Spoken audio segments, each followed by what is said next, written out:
Factor of prime number is, है ना। तो अभाज्य संख्या के गुणनखंडों की संख्या कितना होगी, तो प्राइम नंबर के फैक्टर कितने होते हैं, तो प्राइम नंबर के फैक्टर एग्जैक्टली 2 होते हैं, ना 2 से ज्यादा ना 2 से कम।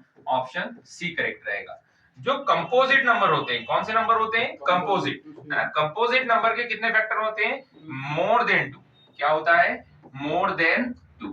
कंपोजिट को हिंदी में क्या कहा जाता है, कंपोजिट को हिंदी में कहा जाता है भाज्य। क्या कहा जाता है, भाज्य। पहली भाज्य कौन सी है, तो पहली भाज्य बताओ जल्दी से, पहली भाज्य कौन सी है, 4। पहली विषम भाज्य कौन सी है, तो पहली विषम भाज्य 9 है, पहली विषम भाज्य 9 है, पहली विषम भाज्य 9 है। और अगर जो हम अभाज्य की बात करें तो पहली अभाज्य कौन सी है, 2 है, पहली अभाज्य कौन है, 2 है।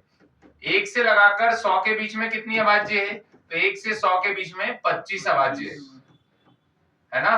100 से 200 के बीच में कितनी अभाज्य है, तो 100 से 200 के बीच में कितनी है, 21 है, ठीक है। पहली विषम अभाज्य कौन सी है, तो पहली विषम अभाज्य बताओ कौन सी होगी, तो पहली विषम अभाज्य क्या होगी, 4 विषम नहीं होती, 3 होगी। करेक्ट आंसर आएगा 3।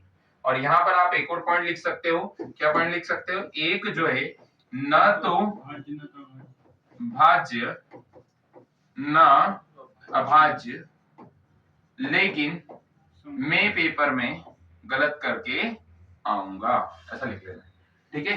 एक ना तो भाज्य है ना ही अभाज्य है, लेकिन मैं पेपर में गलत करके आऊंगा, क्योंकि मुझे ये लाइन याद नहीं रहेगी, ठीक है। चलो आगे बढ़े, नेक्स्ट अगला सवाल, इसको सॉल्व करिए।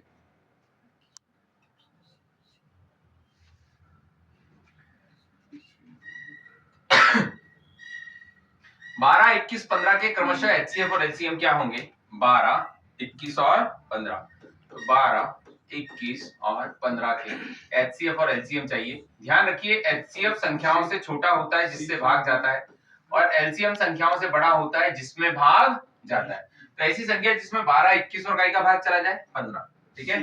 तो 12, 21, 15 सी ऑप्शन। क्या 3 का भाग जाता है, 3 चौक 12, 3 का भाग। देखो एचसीएफ की बात करें तो एचसीएफ तथा एलसीएम, एचसीएफ पहले लिखना है तो 3 का भाग चला जाता है, 12 का भाग तो तीनों में जाता नहीं, तो 12 तो ऑप्शन से हट गया। और ये ऑप्शन में इसलिए नहीं आ सकता क्योंकि 420 पहले लिखा है, तो एलसीएम नहीं, पहले क्या लिखना है, एचसीएफ, तो ये ऑप्शन में नहीं हो सकता। ये दोनों है, 3 और कितना, 3, तो 3 और 3 तो एचसीएफ हो गया कॉमन, कोई दिक्कत नहीं। अब आ रही आती है एलसीएम। एलसीएम ऐसा नंबर होना चाहिए जिसमें भाग चला जाए, तो इसमें 15 का भाग नहीं जाता, इसलिए ऑप्शन हट जाएगा। ऑप्शन कौन सा रहेगा, सी। बाकी मैं सॉल्व करके दिखाऊंगा, लेकिन ऐसे सवाल हमको ऑप्शन से ही कर लेना है ताकि हमको समय बर्बाद ना हो। तो यहाँ 12, 21 और कितना दिया हुआ है, 15, 3 से भाग दिया, 3 चौक 12, 3 सते 21, 3 बजे 15। तो बचपन में ऐसे मास्टर साहब सिखाते थे हमको कि जब एक बार भाग जाने के बाद वापस उस संख्या, इन संख्याओं में किसी और का भाग नहीं जा रहा है, सब में भाग जिसका जा रहा है वो एचसीएफ कहलाता है। तो सब में का भाग गया 3 का, इसीलिए एचसीएफ कितना हो गया, 3। अब जो भाग नहीं जा रहा है वो भाग दे लो, तो 4 से भाग दिया 1 आ गया, 7 बचा, 5 बचा, 5 से भाग दे दिया 1 आ गया, और यहाँ पर 7 बचा, अंत में 7 से भाग दे दिया 1 आ गया। तो 5 चौक 20, 20 या 60, 60 गुणित 7, 60 गुणित 7 करोगे कितना होगा, 7 छंग 42, मतलब 420। एलसीएम कितना हो जाएगा, 420, जो कि राइट आंसर होगा 420, इसका राइट आंसर रहेगा 3 और 420, ठीक है।